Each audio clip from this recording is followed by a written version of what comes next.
our next panel discussion, I would like to invite Mr. J. Ellen Murthy, Regional Center in Charge and Secretary, the International Center for Alternative Dispute Resolution, ICADR, to moderate this session. Over to you, Mr. Murthy. All my panelists, and I should thank ETLegalWorld for giving an opportunity to have a discussion on international arbitration, future of international arbitration during the post-COVID-19. Friends, let me first introduce my colleagues here who are also my good friends. And first, let me introduce Dr. Sanjeev Gemawat, who is an Executive Director and Legal Group Secretary for Dalmia Bharat Group. Dr. Sanjeev Gemawat is a General Counsel and Corporate Secretary. He's a leader and strategist with business orientation, and he's also a Chartered Secretary from UK, a Chartered Accountant and a Cost Management Accountant. Dr. Gemawat has almost 3 decades of experience spanning through varied industries. He is presently working as Executive Director and Legal and Group Company Secretary for Dalmia Bharat Group, and a conglomerate carries legacy over 75 years with presence in the cement, sugar, refractories, power business, and has been associated with leading groups like DLF, JCB, Olivetti, GBC, and Modi Crop earlier. An acclaimed speaker and author on varied contemporary legal and industry specific issues, he has shared his views at various national and international conferences in India and abroad. He has been a part of various committees, delegations constituted by industry professional bodies, and interacted with multinational trade bodies including WIPO, WTO, European Commission, and Law Society of England and Wales. Presently, Dr. Gemawat is a co-chairman of Law and Justice Committee of PHDCCI based at Delhi. He has been acknowledged and honored as one of the India's finest in-house counsel. Brother, I am proud of you. The most influential corporate counsel and company secretary. I will not deny this. And also inducted to Global Hall of Fame for contribution and work in the legal ecosystem in India and the world. Dr. Gemawat strives to work with other in-house counsels for statutory recognition of the profession of in-house counsel through amendments in extant laws. I am proud of you, my friend, and I am glad that you are there in this panel. Friends, I also want to introduce my good friend, Mr. Vivek Mittal. Vivek has been graduated his law in 1999 and 2002 qualified as a company secretary. Vivek has a distinguished pedigree in the in-house counsel legal market. His career spanning more than 19 years has been, but he doesn't look like that, has been working at high caliber companies such as Mount Shivalik Industries, Capero India Operations, India Bulls, Radico Khaitan, and Reliance before joining the pharmaceutical company Lupin in 2009. His previous stint was at Lupin, where he served as a general counsel for 8 years and was handling the global region for Lupin out of India. Currently at Danaher, he interacts and works closely with other corporate and business functions and their leads to provide integrated business solutions while keeping a keen and close eye on regulatory environment. By heading and legal shared services function of Danaher Diagnostics platform comprising of 5 operating companies in Middle East, Africa, Turkey, and Indian regions, Vivek has marked his presence in a significant way and is present and plays a significant role at all important meetings and has introduced and implemented legal process and compliance guidelines in the short span of time. He's a good friend of mine for last 20 years. Friend, I welcome you, Vivek. Thank you, Jalen. Thank you. And I have another colleague of mine, and she has been in India for last 3.5 years, if I am correct. And Shwetha is the head South Asia at Singapore International Arbitration Center and oversees an operations of SIAC office in India. She has been instrumental in promoting the use of institutional arbitration, and SIAC is as a leading international arbitration institution across South Asia. Shwetha was enrolled as an advocate in 2007 and holds a master's degree in law. Prior joining SIAC, Sia worked in the Shwetha has worked in the dispute resolution practice of a leading law firm in New Delhi for near a decade on commercial litigation cases as well as investment treaty. I welcome Shwetha, and she has contributed a lot on the development of law affecting global companies. I welcome Shwetha once again. And thank you, Mr. Murthy. Thank you. And my friend Amit, who is not able to, we are not able to view him, but is a very smart guy. And I like to, because he is my close friend also. Amit is a specialist in IP regulatory and corporate commercial lawyer with over 20 years of work experience in assisting large Indian and multinational organizations operating in life science, technology, and broadcasting sectors, navigate issues that operate on intersection of law and policy and impact business certainty and continuity. He's a very brilliant guy. Amit holds LLM degree in international economic law from University of Warwick and admitted to the roles of solicitors of England and Wales and as an advocate of Bar Council of India. Amit currently leads the India and APAC legal function at Lupin, which is a publicly listed transactional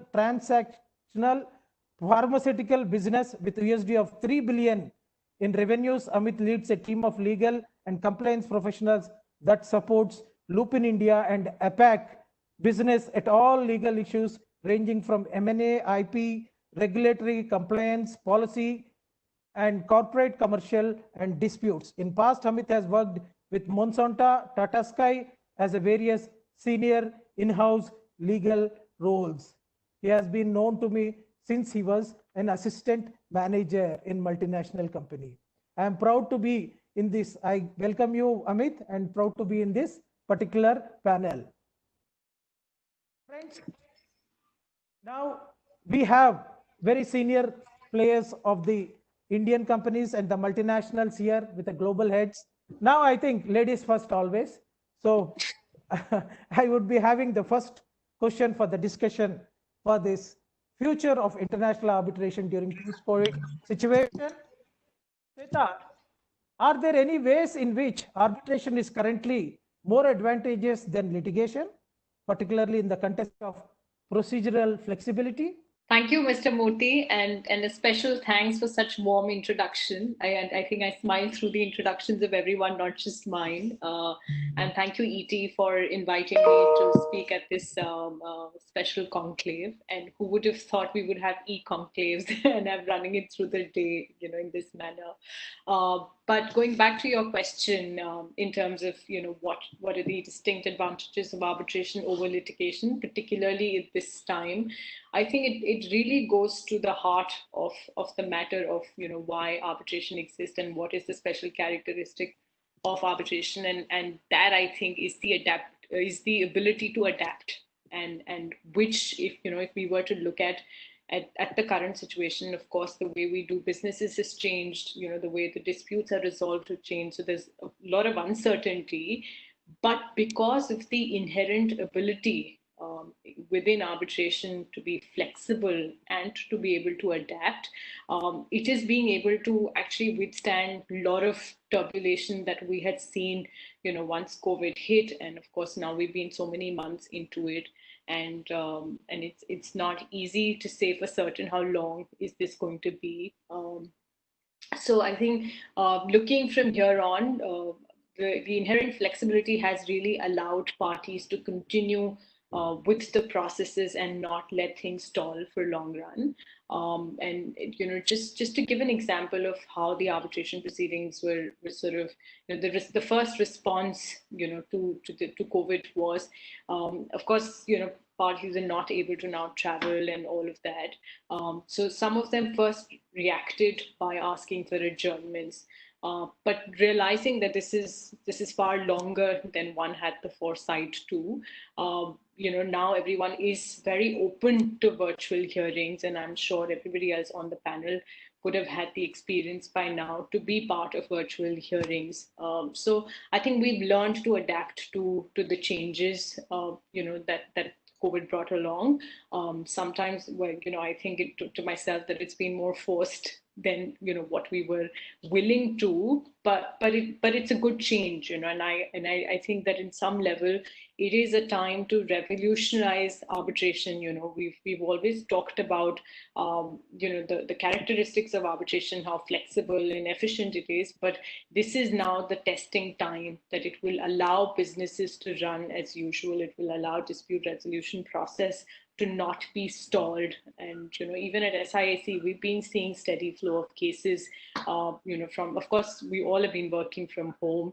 The filings have now moved to e-filing. So you send everything by email, there's bank transfers. But it has, because of the mechanism that is involved in arbitration, we've been able to continue the dispute resolution process with minimum, I think, obstruction, if I can say, as compared to if you look at the court. Of course, largely not just in India, but across the world, the courts are only looking at urgent matters. While in arbitration, even the commercial hearings, the procedural hearings, all of that is most of it is now continuing to take place. So I think we've been able to sort of allow, I wouldn't say seamlessly, but we've been able to adapt to move on into the system. Yeah, I agree, Shwetha. Due to this uncertainty of the time period which we are undergoing, adaptability and at the same time flexible, and also the process need to be put in place in a long way. And now I think we are all get adapted to this, and it looks to be a little bit more comfortable than the earlier period also, because there is no movement looks to be, and physically we can work from our offices or work from the home. Now I request our senior most friend, I would, Mr. Sanjeev Gemawat, I would request him to speak on the industry perspective, difficulties on the international arbitration during the post-COVID. Thank you, Mr. Murthy. Thank you for introducing me so nicely and in detail. And thank you, Economic Times, for inviting me to share my views. And I again compliment Economic Times for organizing, a day-long conclave. And I think this is what the new norm appears to me, and this is how we are changing. Now, coming to the specific issue in terms of industry perspective and the international commercial arbitration, I would just give us, a brief background of this. Traditionally, as regards cross-border transactions are concerned, even otherwise we were having no option but to go for alternative dispute resolution mechanism. And arbitration, traditionally makes sense as far as cross-border transactions are concerned. But if the question is that what is the scenario and what is the future as regards during COVID period and post-COVID period, I think it would have a significant impact, and I will just take a few minutes on this. But then before that, let me give a perspective that this uncertainty and this instability, as far as the industry is concerned or the businesses are concerned, this is mainly on account of 3 M's. One is money, man, second is man, and third is material. And because of these money, man, and material issues, the contracts are not getting performed. You just take the example of that today, nearly on a daily basis, we are losing business of 32,000 crores. Existing economy of nearly $2.8 trillion, we are functioning only at 25% of that capacity. Now, this itself suggests there would be defaults. There would be performance challenges as far as contracts are concerned. And just to give a data, if I take the 30th April data, as far as the core industry sectors are concerned, the 8 industries, as far as the infrastructure sector is concerned, that is at a negative growth of 6.5%. So that itself suggests that as regards the performance of contracts are concerned, there are bound to be failures, there are bound to be defaults as far as the multiple contracts are concerned. And where are we as far as the cross-border transactions are concerned? All cross-border transactions largely are emanating from the infrastructure industry. These 8 industries which which is comprising of the infrastructure sector: fertilizers, steel, cement, etc. Now, because of these very challenges, defaults are bound to happen, and where would we be going? The only alternative, the only option is the arbitration mechanism. Now, during this COVID period, the way in which I am looking at the things is that the volume of defaults and volume of issues are increasing, mainly on account of two reasons. One is there would always be an interpretation as far as the force majeure is concerned, or the impossibility is concerned, or the frustration is concerned.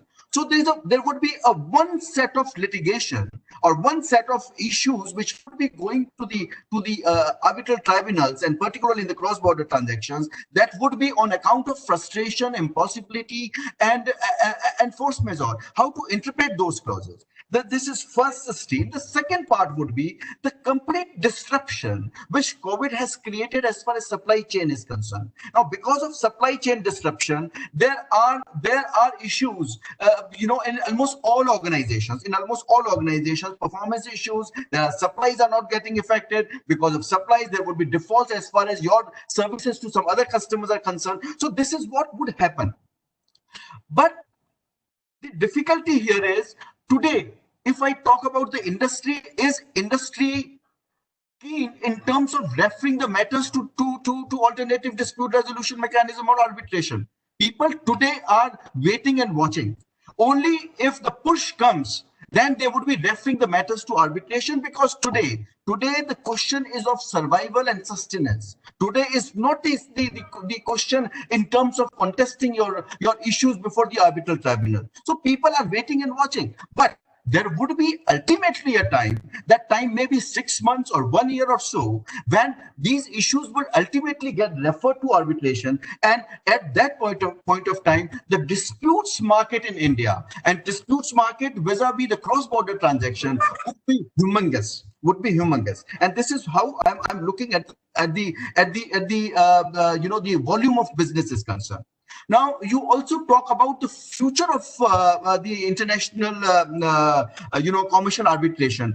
I see that if suppose I link it with the economic growth, if I link with the objective of a $5 trillion economy, the transactions are bound to happen in terms of technology and in terms of financing, because that level of economic growth cannot be achieved without technology and without funding. And for both these things, that we would bound to have the cross-border transaction. And in all those cross-border transactions, because of the systemic regulatory issues in India as well, there would be issues, and those issues would get referred to arbitral tribunals.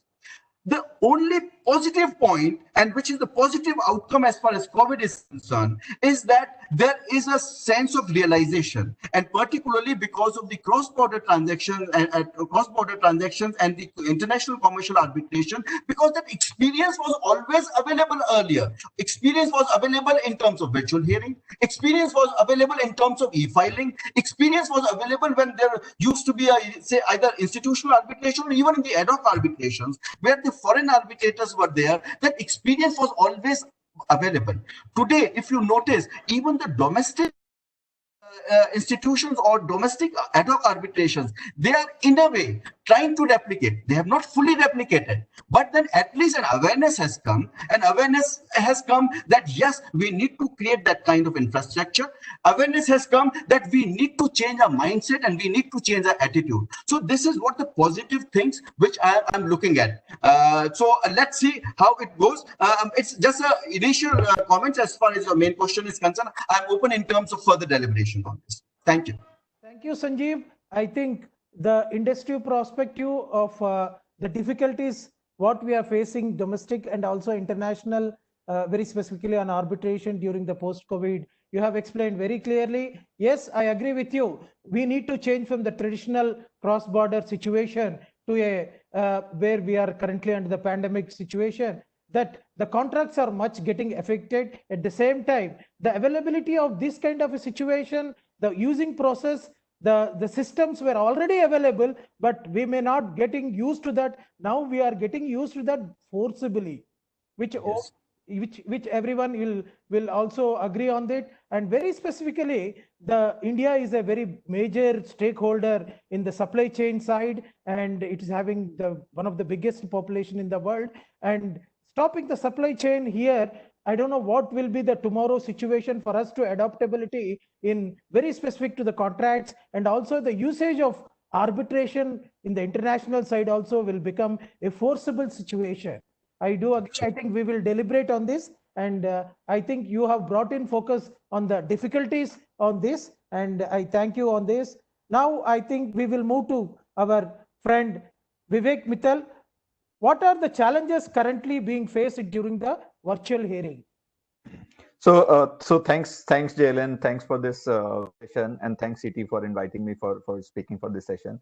So first of all, I would like to second what Mr. Gemawat said, but also want to add few things. So in the way we see it happening is that there are two kinds of people or two kinds of clients out there, and those clients are who want to wait and watch, and the clients are who want to initiate the arbitration. In my view, arbitrations will start mostly in about 6 to 7 months from now, or maybe a year from now, when they have waited and watched, or their defaults have already happened and their time period to resolve have already concluded, and then they go to arbitration. So in that sense, I think, yes, I agree with you that we are going to see a lot of arbitration, international arbitration going forward. But at the same time, I can also say that there will be other set of people who, just because of availability of good talent in terms of resolving the matter, they would also want to resort to arbitration. I'll tell you why. So let's say me and my foreign partner in India, we are thinking of resolving our dispute, and we are saying that, okay, we want to go to court, but we realize that Indian courts as well are conducting virtual hearings. So in my view, what people will do, people will say, Indian courts will take a lot of time. Why don't we, since this is anyways a virtual hearing, right?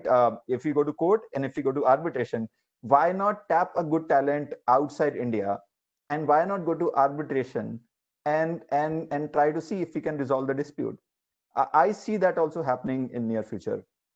Considering that we'll have virtual hearing, considering that availability of resources, considering that you'll be able to do it speedily, in my view, that will happen.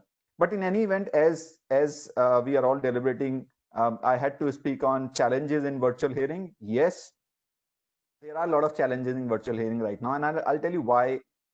These virtual hearing has been in existence for about 5 to 10 years now, and people have been doing it on very need basis. But now, due to this pandemic situation, we are in a situation which is forced upon us. We are not ready with infrastructure. We are not accustomed to it. We have not prepared ourselves that how to take it forward. So I think there are challenges for everyone. So there are overall challenges, and there are challenges for each of the parties involved. So I'll tell you, let's say what we see is as overall challenges. So we see, of course, infrastructure challenge very, very clearly. When we talk about virtual hearing, the biggest challenge we don't realize is that which platform to be used. Whether we use Zoom, whether we use Teams, whether we use WebEx. I think people are still struggling. There are some guidelines there by institutions, but I think it's very difficult to sort of agree on which platform is the best right now, because these platforms are also scaling up. Now, other thing is that while the established institutions have rules for virtual hearing, we don't know whether all, and all means when I say, because when we are talking about international arbitration, it can be anywhere. It can be in Middle East, it can be in Turkey, it can be in Europe, it can be in US, and we don't know the institution which they are adopting. That those rules allow for virtual hearing. I think that's one of the challenges. Of course, people are amending rules now, but that's also going to take time. Also, if I also see that whether people have agreed to virtual hearing or not, I think that's also there, which we see that they should be comfortable in doing virtual hearing. While I can be comfortable because my infrastructure allows it, but while I'm very comfortable in going through this process, but other party might not be.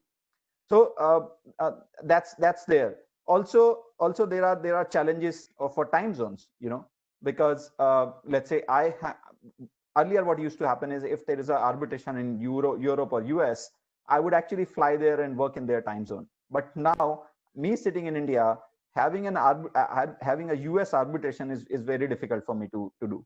Similarly, a person sitting in US having a Singapore arbitration in their time zone is also a challenge. So I think there are a lot of overall challenges, but I can also say that this is a new normal in my view, and this virtual hearing is going to take place more often than it used to be, and we are heading towards it. So those are my initial remarks. Back to you, Jalen. Thanks for this. Well said, Vivek.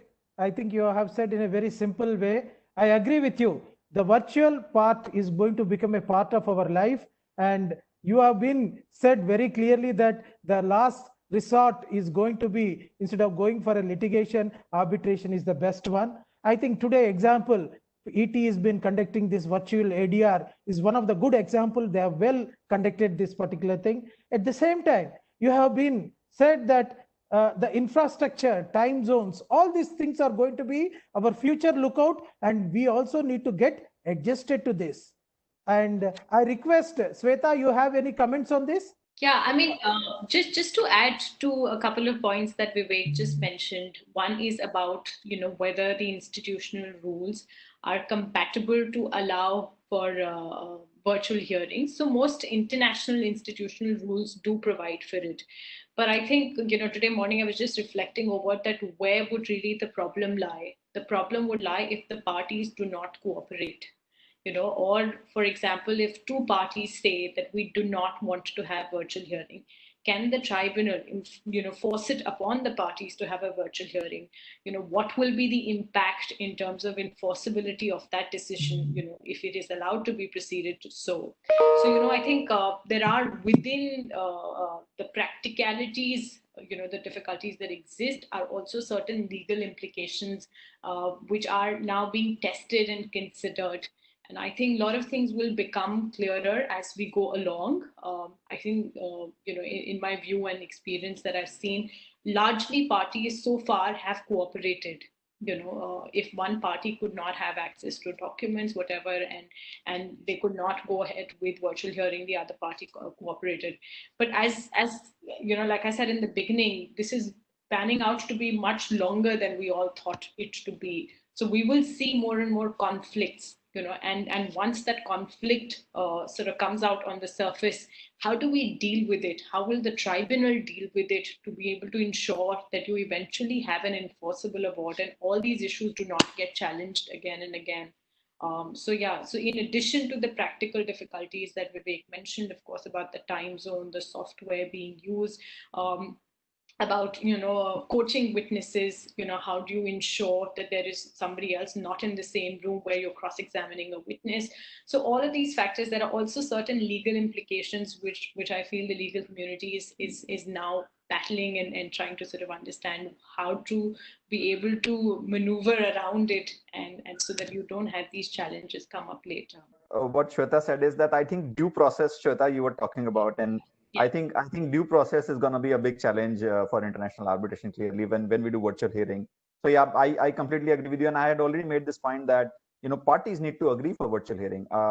We need to be, and so as I said, in India maybe people may not have infrastructure because large companies might have, but there are smaller companies which may not have infrastructure for getting into virtual hearing. They may not be accustomed to this process.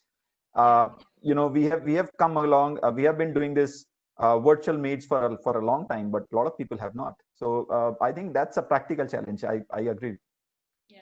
Also, I think not just in terms of these things, but sometimes you need multiple computer screens, one for documents. And if there are arbitrations which are heavy on documents, how do we really be able to effectively, do it as you would do it in an in-person hearing, and the assistance you would require from your associates, even for arbitrators to have their own personal platform to chat along with each other, without the counsel seeing it. So, I mean, a lot of these things will become clearer as we go along.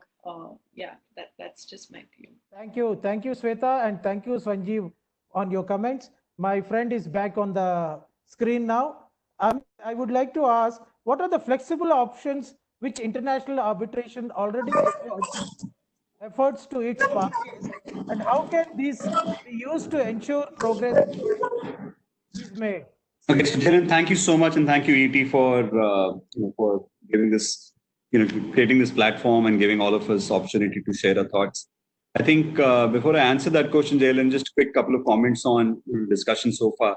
I think the challenges as well as opportunities for virtual arbitration proceedings, I think all the panelists have very clearly summarized. But a few things that, few thoughts that I thought they were coming into my mind, I thought I would like to share. I think these are testing unprecedented times. I think if I am sitting in a position where I'm advising my business on what to do, I think Vivek kind of alluded to this. I would look at not actually like arbitration, dispute, litigation. That's going to be my last resort. I will try and look at how I can resolve this without actually going to the dispute stage at all.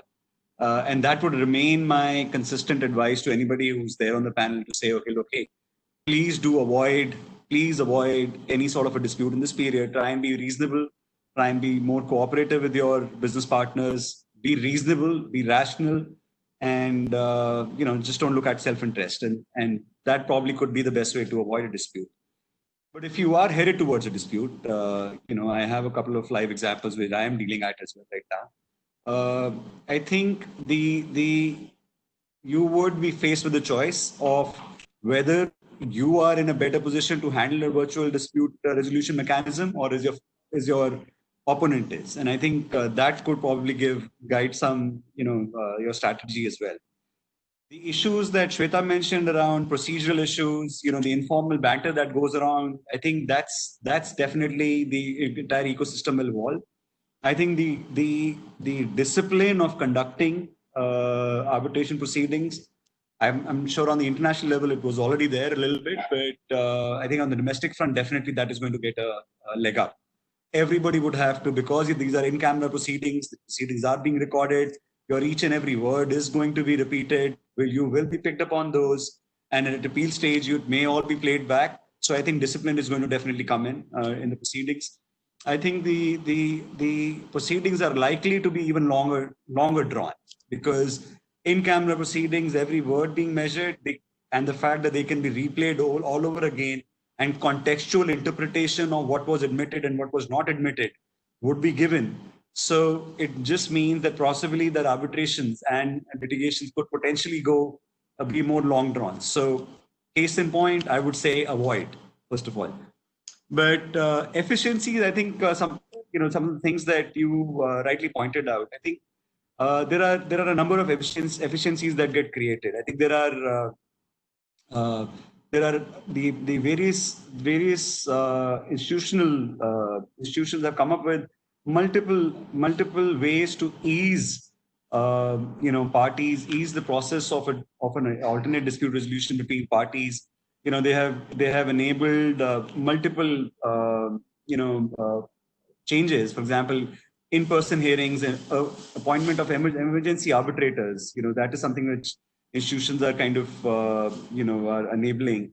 There are alternatives to in-person hearings that obviously virtual hearings have been conducted.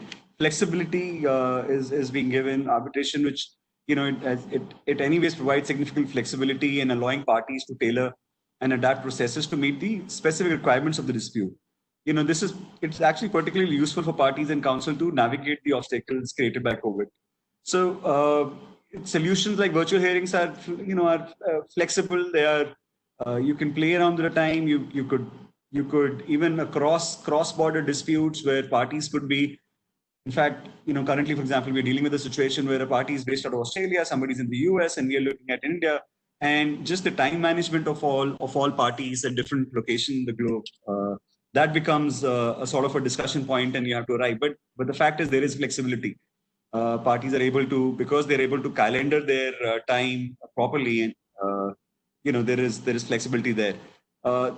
Speed, yes and no. It basically there are options. There are manners in which the speed of an arbitration arbitration gives you ability to actually have a faster resolution to your dispute. I think certainty and finality are some of the other aspects that arbitration can possibly provide, but it also depends on the discipline that the courts of the land and the discipline of the parties to not challenge the to allow the arbitration award to have finality. More often than not, we've seen examples of courts actually coming into the domain of into the dispute and interfering with the arbitration awards, and that just goes ahead to to not give this required certainty. But I think if there are rules, if there are discipline amongst various stakeholders being followed, I think it is possible to have certainty and finality faster and resolution to be quicker. So these are some of my thoughts, JLN. Happy to hear your comments and the panel's comments on this. Well said, Amit. And it was great to hear you. And what is your intention is a very positive intention, what I understand. And your views on virtual hearings also were appreciated. Very specifically, you want to basically avoid the dispute itself. That's a very good sign. And also ease the process, which is also, that means not only going to the arbitration or dispute resolution method, he wants to also, if unmistakably, if we are going for a arbitration proceedings, the process is very important for you. At the same time, what all the new challenges are going to come, we also need to face that. And I think it's a very good positive view to hear from you. And now I request Sri Sanjeev Gemawat to speak on the changes in the industry perspectives which need to be done in the international arbitration during the post-COVID situation. Thank you, Murthy. And I heard Vivek, I heard Amit and Shwetha also with complete attention. And I have a few comments on this. Amit rightly says that we should avoid litigation, or we should avoid referring matters to arbitration. And I agree that at times by force and at times because of your strategic decision making, you take some actions accordingly. But then let me tell you that today we have a large industry players and large companies, particularly those companies are in a higher bracket of the MSME sector. And normally in all those contracts, they have no option but to have an arbitration clause. I'm again, right now, I'm just talking about the cross-border transaction and international commercial arbitration. I'm not talking about the domestic arbitration. Now, all those contracts have arbitration clause, and at times institutional arbitration, whether LCIA or ICC or SIAC, etc., or ad hoc arbitration. Believe me, even if they genuinely believe that their case is contestable, but then because of the costs and expenses part of it, they can't afford to have those kinds of litigation, those kind of arbitration. So one is by force, they have no option but to succumb to those pressures which are already provided under the contract. So it happens at times.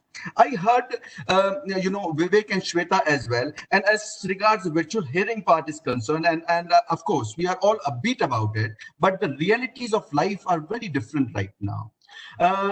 Today, whatever virtual hearings are happening, those virtual hearings are happening only in cross-border transaction, international commercial arbitration, where institutions are involved, not ad hoc arbitration. And also where institutions are involved, where there are foreign arbitrators in place. Now, if suppose there is an arbitral tribunal comprising of only Indian arbitrators, believe me, there is no keenness in terms of conducting virtual hearing. Now, there are multiple reasons to that, and I go on that reasons as well. So I just want to first give a perspective that even in the international commercial arbitration, the virtual hearings, whatever are taking place, if they are under the aegis of some institution or where foreign arbitrators are involved. Also, the fact here is that most of the time you are not getting into hearings which are at the final argument stage or at the cross-examination stage. Even the arbitrators are avoid doing this. Now, the positive part is, as far as when you ask me about the industry perspective and the what changes industry would be looking for, that yes, certain changes are happening.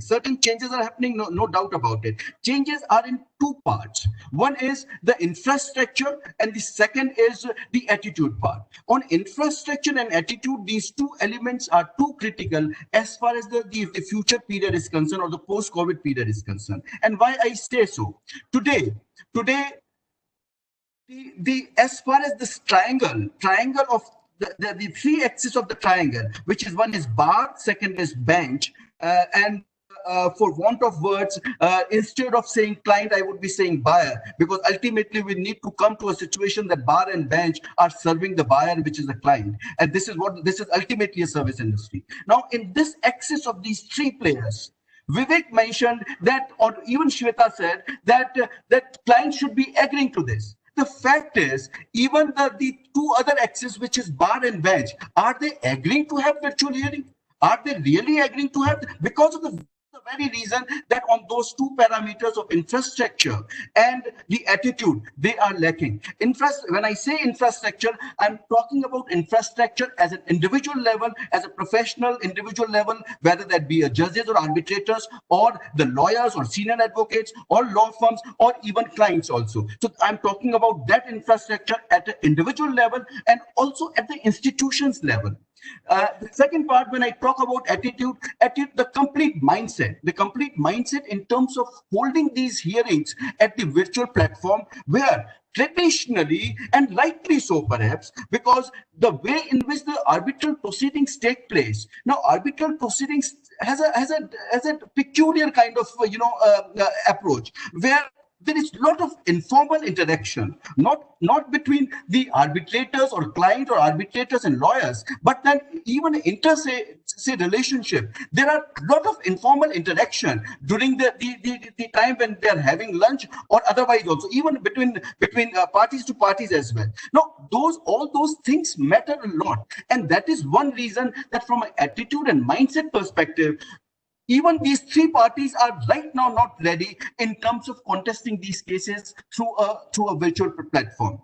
Not only because that infrastructure is not there, but then also because of the very fact that from a mindset standpoint, they are not ready right now. Even today, client believes, or the buyer believes, that yes, you would be holding this hearings right now, but then ultimately we know that you will ultimately not understand anything, and you will, after holding these meetings, after spending my money on so many hearings, a series of hearings, you will end up holding a physical meeting as well post-COVID.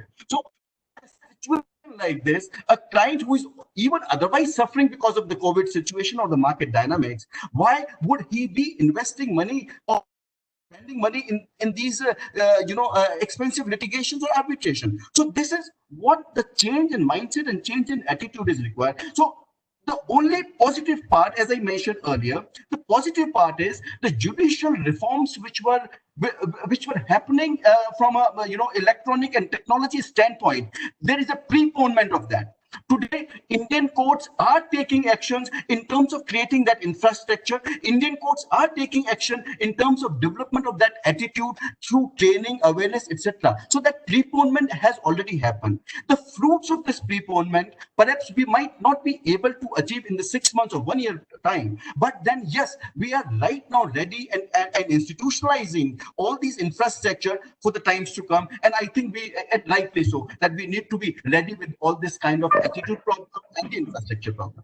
Gemawat, just to sort of coming back to you, I think our panel is discussing international arbitration, and that too specifically virtual hearing. So I take your point in relation to in relation to virtual hearing within India. I think there's a lot of challenges, but in my view, virtual hearing happening in relation to international arbitration, because most of the international arbitration with large companies happen through institutions. So I think that's taking place. That's point number one. Point number two is, of course, I agree there are challenges right now. I agree. Sorry, I completely just let me complete my point. Carry on. That's one. So other thing is that, of course, even virtual hearing or even these whatever situation we are in, that's preponed on us. I think we would have gone into virtual hearing probably 5 years or 10 years from now, but due to pandemic, it's preponed on us. So right now we are doing best whatever we could do in the present scenario, but at the same time I can tell you that ramping up of infrastructure in the background is happening very rapidly. In my view, that will happen much better for international arbitration than for domestic arbitration, which is more ad hoc, while international arbitration is more institutional. Third is mindset. I think I fully agree in relation to mindset, and I fully agree with Amit's point also that let's resolve the dispute, but at the same time, when a situation is forced upon you to litigate and then to choose between domestic going to courts or going for international arbitration, I think people will more choose international arbitration, because now virtually they can tap any talent which is sitting outside. Now they don't have challenges in matching their calendar due to travel, and then say that, okay, I cannot come for next for a bunch of 5 days. Now they can say, okay, this is 1 day hearing, probably I can spend half day more, and I can come, and then let's have this hearing on staggered basis, on day-to-day basis. So in my view, I fully appreciate your point, but those points are more relevant in relation to Indian arbitration than international arbitration. And as I said, our topic is international arbitration during COVID time. So completely agree with you, but however, we are here to discuss international arbitration. So just quick one comment there. I think there are I think about 200 odd participants here on the discussion, and I just want to make sure that they take away something from this entire discussion, because the points made are fabulous. I think I would summarize it this way. I think from litigants' perspective, the situation is great. You have talent available. Your cost of dispute resolution will be lower than what it used to be pre-COVID, because you will have local talent that can sit, which will be available to conduct your dispute anywhere else in the world if that situation ever arises. The talent pool there was never a balance there. There was always some people who were better trained and attuned to conduct sophisticated commercial disputes. That imbalance will forever remain. So obviously you will have to go out and look for that talent and find that. But I think the hegemony of certain large firms, large judicial members, senior counsels, that aspect could probably take that from a litigant perspective, even that would be a positive, right? Your obvious choice would not be the large global firm or the most senior counsel which is available or the most trained. I think there will be a larger talent pool that you can tap into. So from a litigant perspective, definitely there will be an advantage. The process-wise, it's only again and again I'm saying process-wise. I fear that earlier the arbitrations were simply about documents which were exchanged, your claim, your counterclaims that were exchanged, the evidences that were led, and that was all documented. Today, the additional facet that will come into play is the video recordings, the actual conduct of that video recordings, what transpired in that hearing, and which will then be assailed. So there's an additional element which is coming in, which could potentially create problems. And that is why I think it is something that has to be thought through. But fully agree with the points that Vivek and Mr. Gemawat made. So completely agree.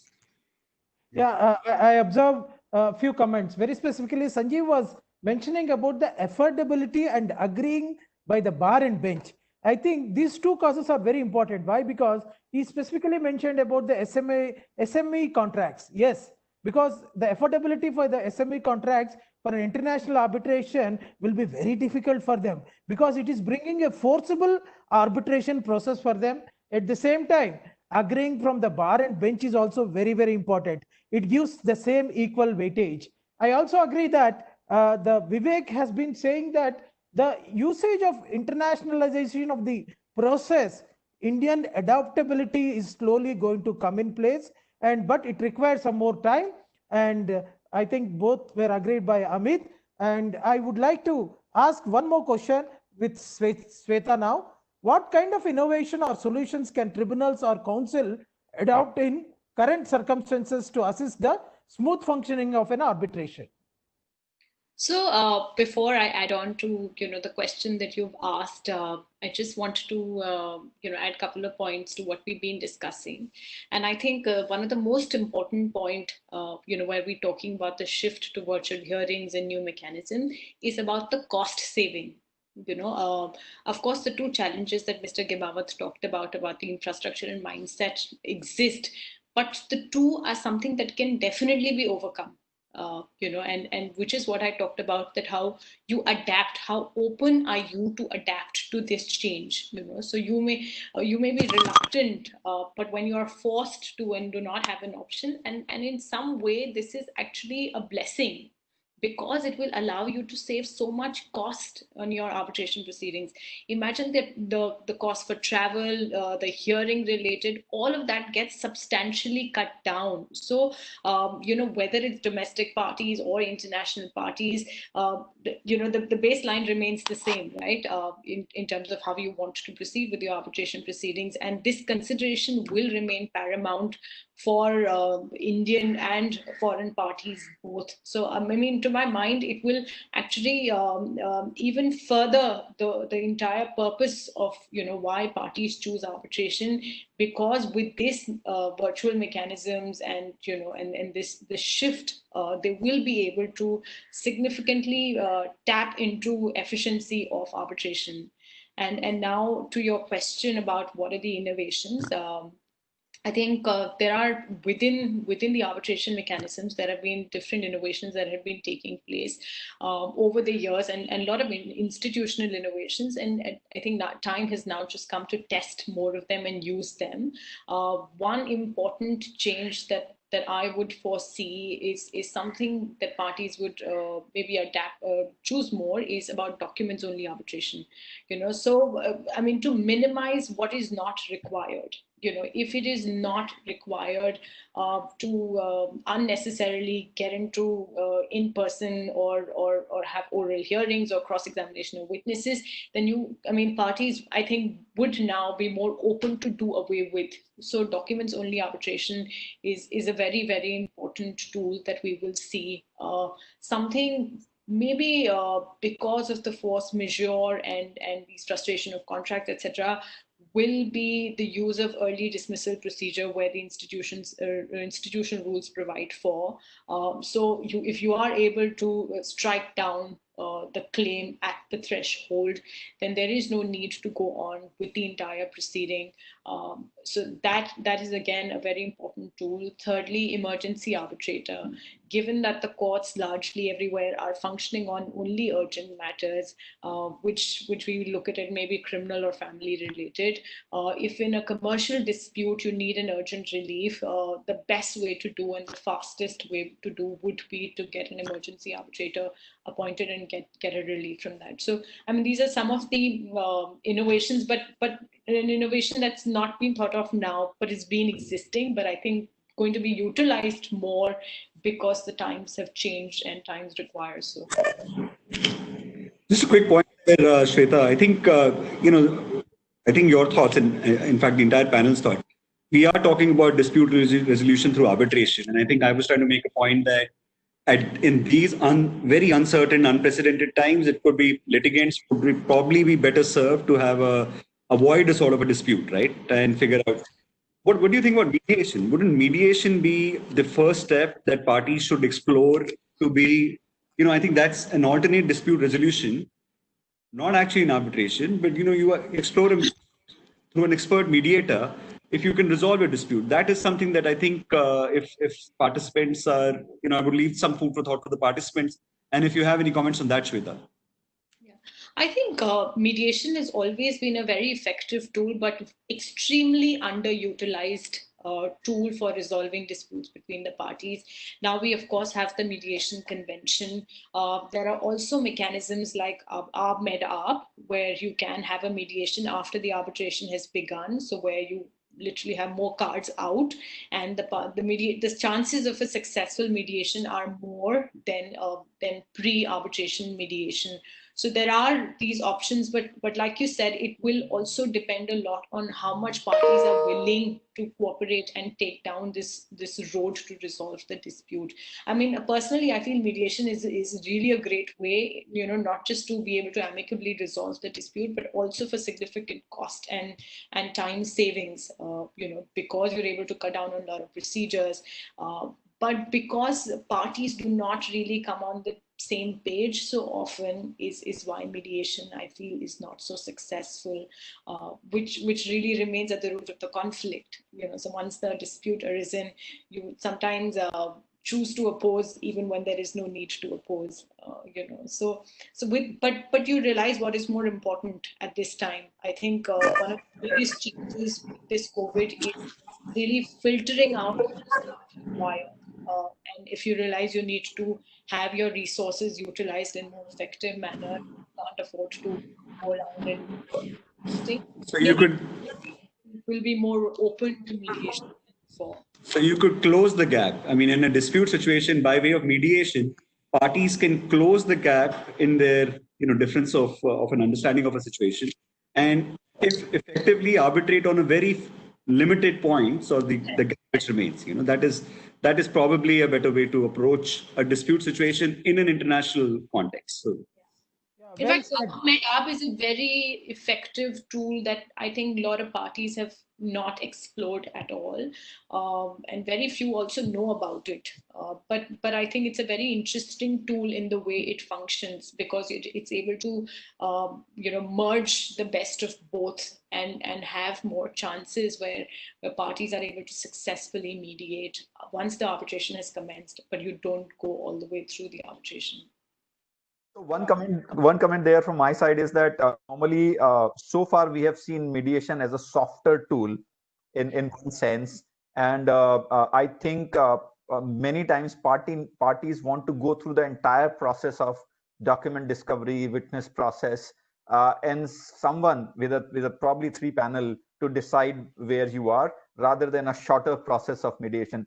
More so in larger disputes where the amount of money involved is too high, I don't think people get into mediation that much. I think mediation is more for a smaller disputes where parties think that maybe cost of arbitration will be much more or maybe equal to their claim. So let's settle through mediation. So that's how at least mediation is shaping up now. I fully agree that we need to resort to that process more often. We need to tap that resource more often because that's effective. But unfortunately, I think that's where we are. Thank you for the innovative methods which the adaptability were being discussed in this particular question.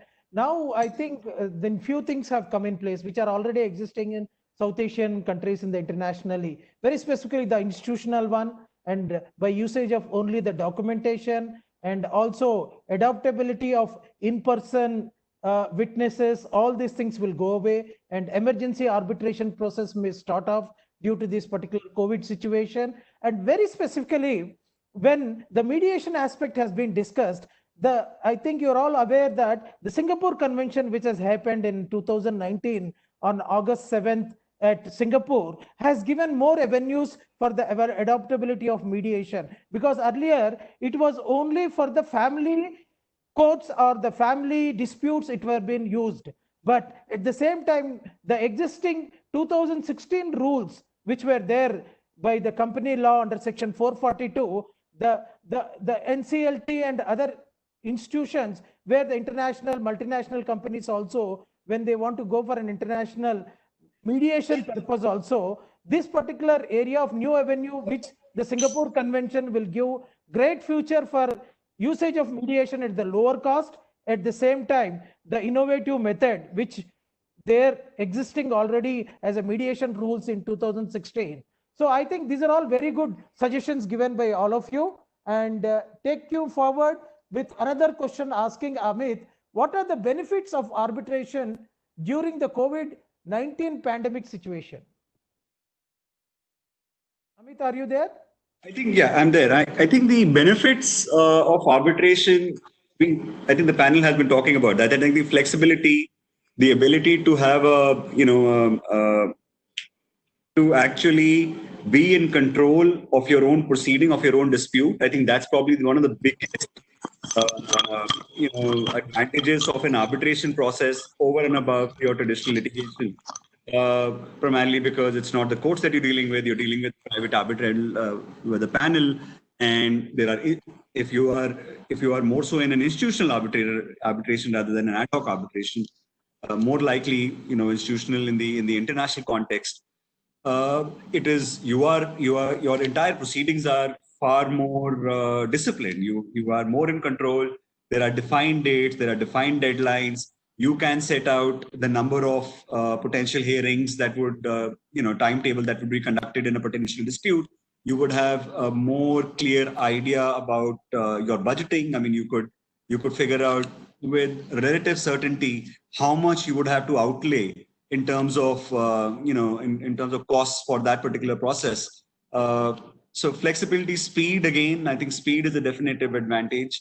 And the fact that international arbitration, if it is not involving, extremely complex choice of law issues, that can obviously derail and there are very, very few when they arise. But more often than not, international arbitrations they offer you certainty.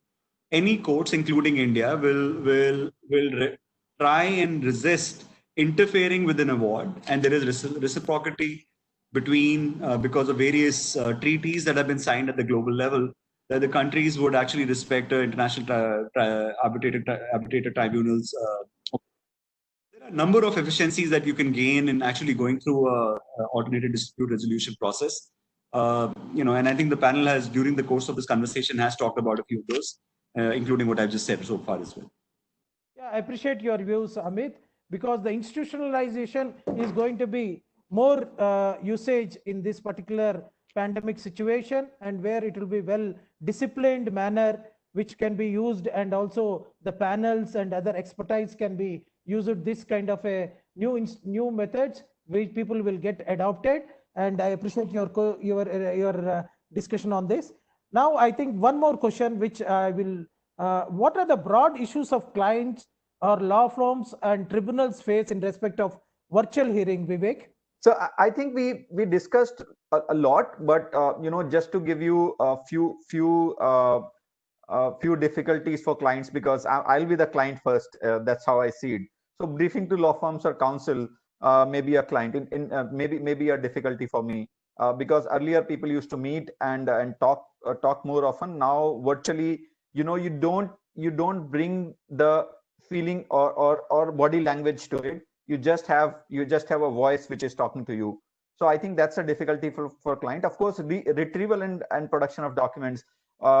In one of my territories, in one of the arbitrations, what difficulty we faced was that there was arbitration proceeding going on, and then we could not retrieve the document from our head office, and because of lockdown, and those kind of difficulties are there. So those are probably short term, but yes, those are the difficulties. I think translation and language issues are also there, which of course earlier what used to happen is if you're having an arbitration at one place, so you'll call the translator, you will have them translated in local language, etc.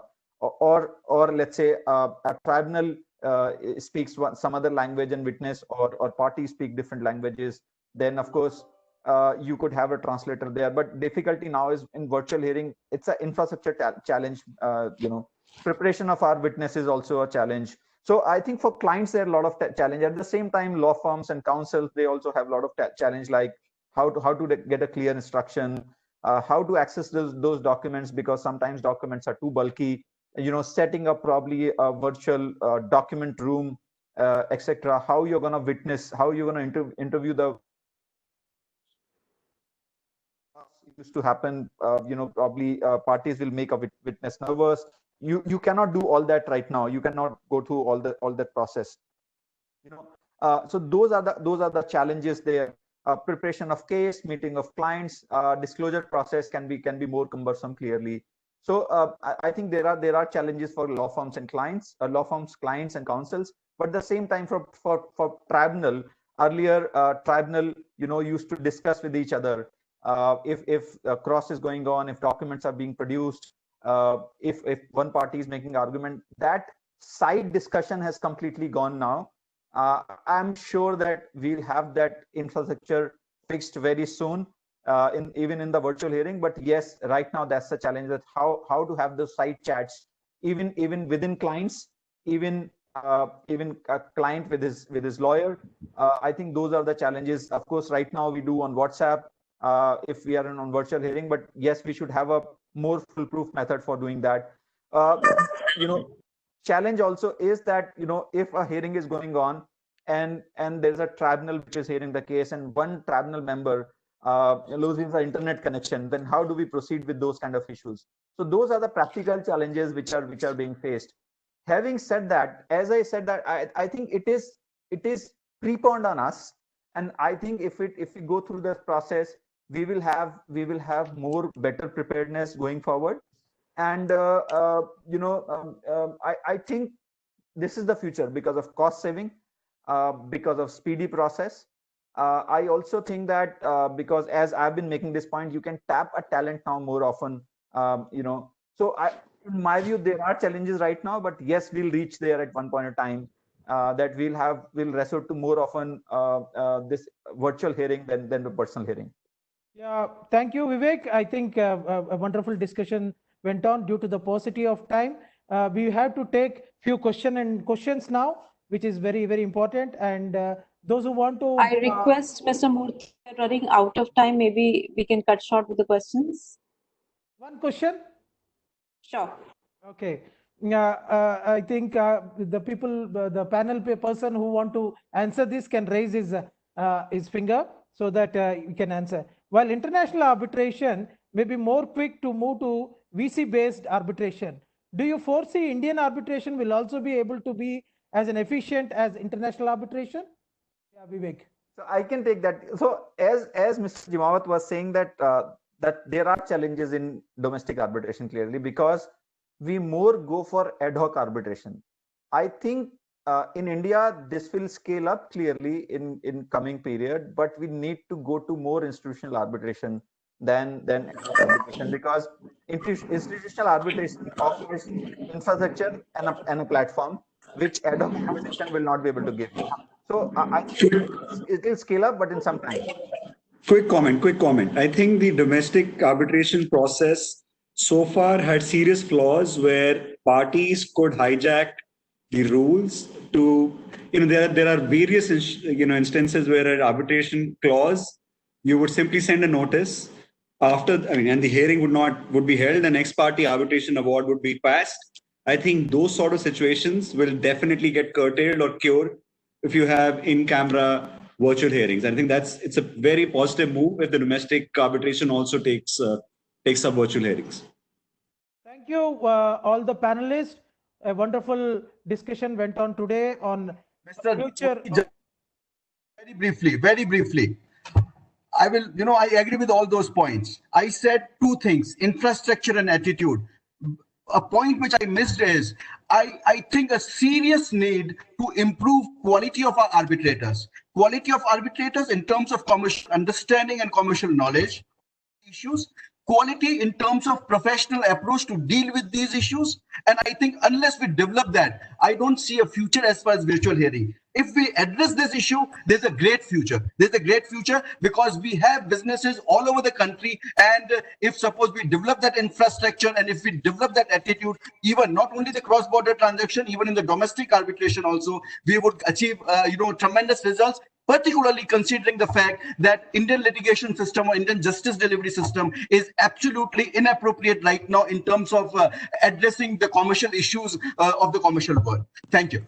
I think things will change now, and wonderful discussion we all had, and it was good to interact with my good old friends today in this panel as an international arbitration side. I thank Amit Thukral, Dr. Sanjeev, Dr. Vivek, and Shwetha for participating in this panel, and it was a very fruitful. Thank you. Thank you, Mr. Murthy, for moderating. Thank you, panelists. Thank you, ET. Thank you so much. Thank you. Thank you, panelists, for the wonderful and informative discussion.